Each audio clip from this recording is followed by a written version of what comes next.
নমস্কাৰ দৰ্শকসকল আপোনালোক সকলোকে অমূল্যবাণীলৈ স্বাগতম জনাইছো। আজিৰ ভিডিঅ'টোৰ বিষয় হৈছে যিমান টকা বিচাৰিব পাব, মাত্ৰ কৰক এটা সৰু উপায়। উপায়টো কৰিবৰ বাবে লাগিব মাটিৰ এটা টেকেলি বা গোলক পইচা থোৱা। মাটিৰ এই টেকেলিটো আগতেই আনি থব। উপায়টো কৰিবলৈ আৰম্ভ কৰিব বুধবাৰৰ পৰা। মাটিৰ এই টেকেলি বা গোলকটো আপুনি আনি গংগাজল বা পানী ছটিয়াই আপোনাৰ পূজাস্থানৰ উত্তৰ দিশত থব আৰু তাতেই আপুনি পইচা 7 টকা ভৰাব। প্ৰথম দিনাখনৰ পৰাই 7 টকা ভৰাবলৈ আৰম্ভ কৰিব। 7 নিশ্চয় শুনিছে, 7 rupees।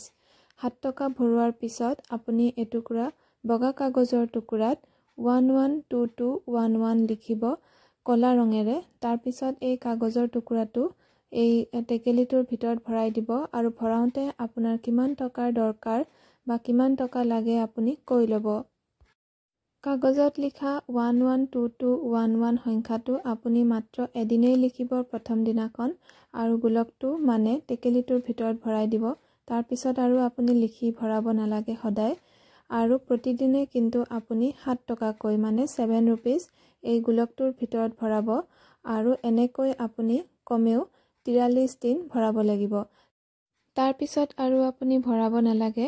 যেতিয়া আপুনি বিচৰা মতে টকাখিনি পাই যাব, তেতিয়া আপুনি এই গোলকটো ভাঙি পইচাখিনিৰে কোনোবা মন্দিৰত কিবা কিনি দান কৰিব বা মন্দিৰত দান কৰি দিব বা দৰিদ্ৰ লোকক খুৱাই দিব বা দান কৰিব।